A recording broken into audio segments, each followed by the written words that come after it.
Bonjour Sabine. Donc voilà pour le plat pays. Déjà première chose, du point de vue de la partition pour les reprises, je vais te montrer, je vais faire un partage d'écran pour que tu vois mon écran.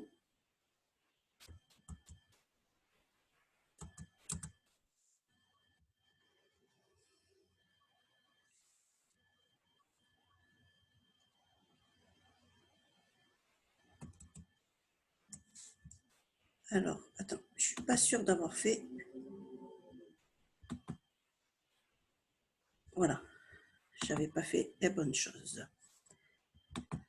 Voilà. Donc sur le plat pays, donc tu as l'introduction de 2 mesures. Tu dois voir la main qui bouge là, voilà. Le morceau commence. Tu défiles ton morceau jusqu'à la double barre ici avec les petits points. Tu reprends à la mesure 3 comme tu as fait. Sauf que là, quand tu vas le faire après pour la 4e fois, donc ne le joue pas 4 fois le morceau, hein. Fais-le une fois, c'est déjà bien, il est difficile, il est fatigant, principalement pour la main gauche, hein. Donc, quand tu vas après à la base le faire 4 fois, mais la 4e fois, la dernière fois que tu le fais, c'est arriver ici à la fin de la mesure 5 que tu sautes à la coda. Voilà, donc après la deuxième fois, tu ne rejoues pas tout le morceau, hein, tu sautes à la coda et là, voilà, après tu vas jusqu'au bout. Ok, donc ça, voilà, c'était déjà juste pour les reprises du morceau. Je reviens sur la vidéo. Non, je me suis trompée. C'est pas ça, je vais y arriver.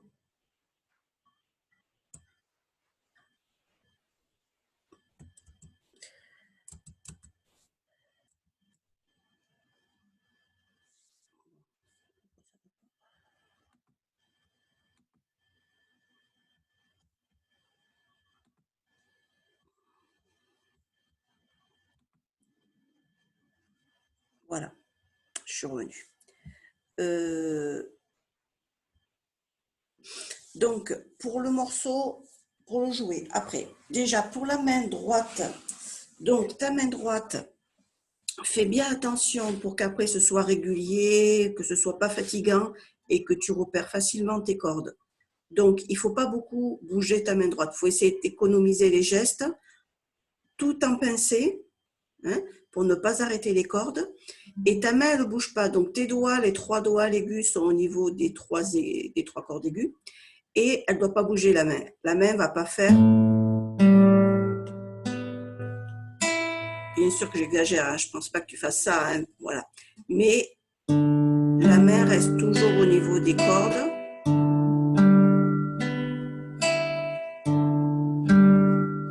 Voilà. Et c'est le pouce qui va monter, mais la main, elle, en elle-même, ne bouge pas. Pareil, le 6e corde, mais la main ne bouge pas. Voilà. Donc là, c'est ça pour la main droite. Ta main droite, il faut qu'elle ait également, comme si elle tenait une balle de tennis, par exemple, qu'elle reste arrondie et que ce soit juste les doigts qui bougent. Ça, c'est important pour gagner du temps et pour moins se fatiguer. Voilà. Alors, après, du point de vue des accords, parce que c'est ça aussi, et surtout, je dirais peut-être la difficulté, du point de vue des accords, voilà, je me décale pour que tu vois bien ma main gauche. Donc, il faut essayer, c'est pas facile, hein, je sais, hein, je te donne juste les pistes. D'abord, laisse tous tes doigts posés à l'intérieur d'un accord, hein. J'ai entendu plusieurs fois où je pense le ré mineur, par exemple, j'ai vraiment entendu que tu faisais... Non, non, elle lâche pas les doigts au fur et à mesure.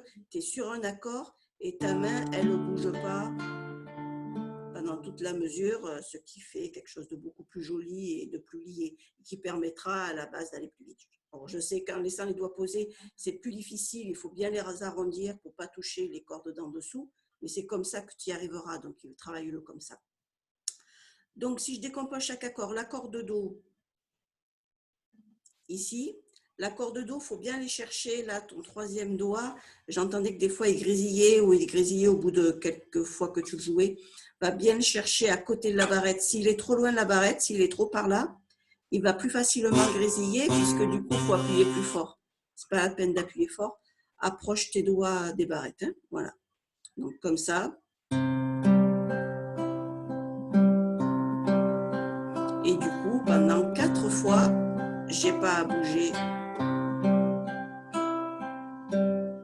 Voilà. Avec le 1 aussi bien arrondi, il n'est pas facile ce 1 parce qu'il a vite tendance à toucher la première corde. On remonte bien pour pas que ça touche. Alors un petit truc des fois qui peut servir pour pas toucher les cordes, si ta guitare est un peu trop penchée comme ça, j'exagère, hein, un peu trop penchée comme ça, tu vas toucher plus facilement sans bouger ma main et juste en redressant ma guitare, en la mettant bien perpendiculaire. Voilà, ça permet aux doigts de ne pas toucher la corde en dessous. Donc, des fois, c'est juste ça. On a penché la guitare pour regarder les doigts et la guitare est restée penchée. Donc, ramène bien ta guitare sans bouger ta main et tu verras que ça va aider tes doigts à s'arrondir. L'accord de mi, bon, lui, je ne pense pas qu'il y ait de gros soucis. Si ce n'est, attention, le 1, pareil que pour l'accord de do, c'est toujours le truc du 1 qui a tendance un peu à se poser sur les cordes aiguës. Donc, laisse-le bien en l'air. On revient au do, au mi. La mineure, pareil, toujours c'est le 1 qui gêne. Hein, dans ces cas-là, c'est le 1 qui va toucher en dessous. Le ré mineur. Alors, le ré mineur, si tu peux, je te conseille de faire le ré, c'est-à-dire là, ta troisième case de la deuxième corde, avec le 4e doigt et non pas avec le 3. Je sais que tu n'aimes pas le 4e doigt, mais il est plus facile, il sera plus simple à faire sonner. Donc, si tu les mets bien arrondis, voilà. Et comme je te disais tout à l'heure, attention, celui-là, hein, laisse-le poser pour que les notes résonnent bien. Sol 7.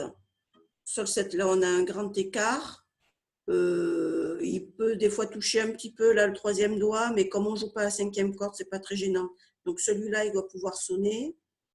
Je te fais un petit peu tous les accords. L'accord de sol, alors celui-là, pas facile. Si on le prend vraiment dans sa position, il est comme ça. C'est le 1 qui ne joue pas. On a le 3, le 2 et le 4 qui va faire la première corde. Donc, si ça, tu as du mal, je reconnais que celui-là, ce n'est pas évident et que peut-être main gauche, tu as du mal. Tu peux garder ton 4 sur la première corde et faire avec le 2 et le 1. Donc, 2, 1 sur les basses et 4e doigt sur la première corde. Tu sautes le 3e doigt. Ce qui te permet d'avoir un moins grand écart entre la première et la 6e corde. Tu peux aussi prendre toujours 2, 1 sur les cordes graves et 3 sur la corde aiguë. Donc là, on retrouve l'écart, mais on va peut-être le faire plus facilement avec 2, 3 qu'avec 3, 4. Donc, essaye ces différents doigtés, voir lequel te correspond le mieux, en sachant que là, dans l'arpège qu'on joue, le 2e doigt, on n'en a pas besoin. Donc, tu peux poser que 3, 4 ou 2, 4. Voilà. On n'a pas besoin de la 2e case. Après, si je passe à la coda, qu'est-ce qu'on a comme autre accord? On a le La7. Bon, le La7, il n'y a rien de spécial. Je pense que celui-là est assez simple, si ce n'est que peut-être tu ne l'as pas entièrement en tête, mais il n'est pas compliqué. On retrouve le Ré mineur, le Sol 7. Voilà. Pour les accords, c'est tout.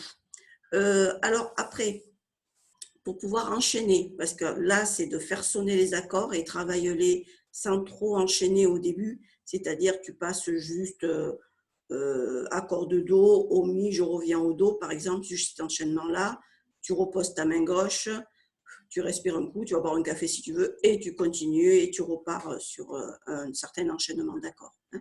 Laisse bien reposer ta main gauche, hein, n'oublie pas ça, et pas que la main gauche, d'ailleurs, hein, tout ton corps, tes bras, ta tête, alouette, tout ça. Donc après, du moment que tu veux enchaîner 2 accords, pense qu'en premier, tu joues ta basse. Donc, par exemple, quand je passe de l'accord de Mi à l'accord de Do, si je prends le temps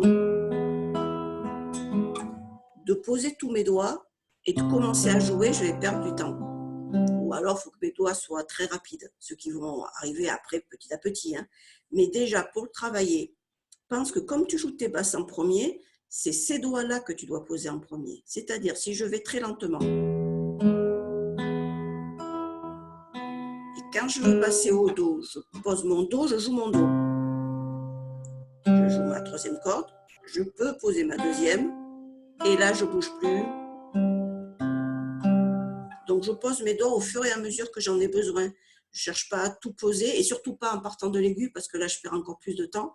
Donc, je pars toujours de la basse quand je pose mes doigts. Hein. Donc, je refais cet enchaînement.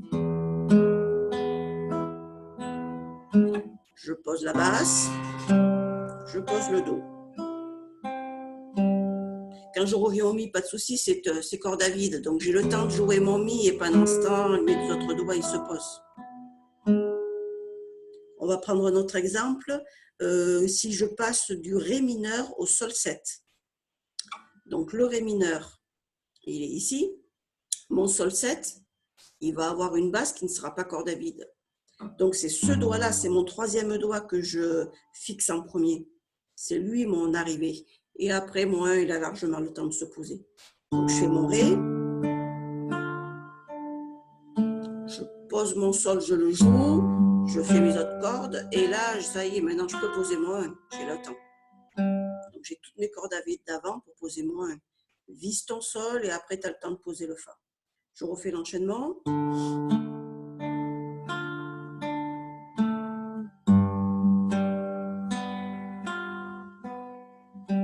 Et là, c'est pareil, je pose d'abord mon Do et après, le Do aigu.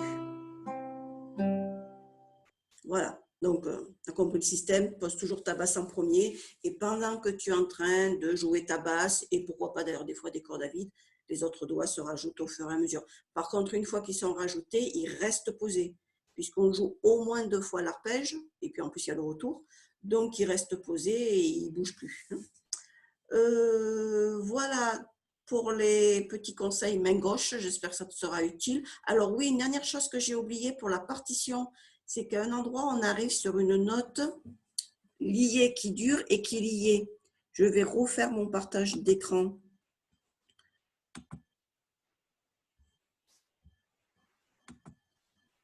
Voilà, quand tu arrives à la fin, juste avant, voilà, ici, hop là, tu la vois là, cette blanche, jolie blanche pointée là, qui est liée à la croche.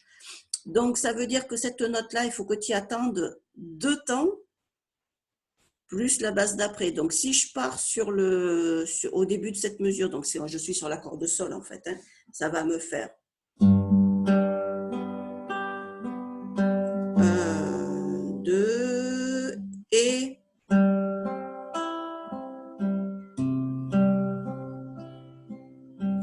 je refais encore une fois. 1, 2 et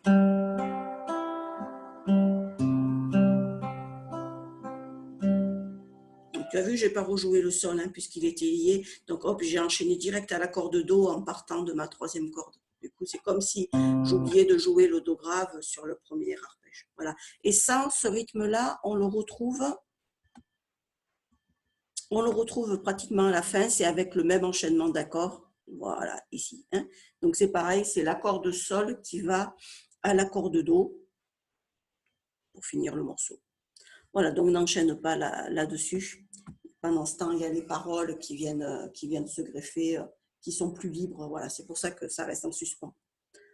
Voilà, je pense avoir tout dit ce que je...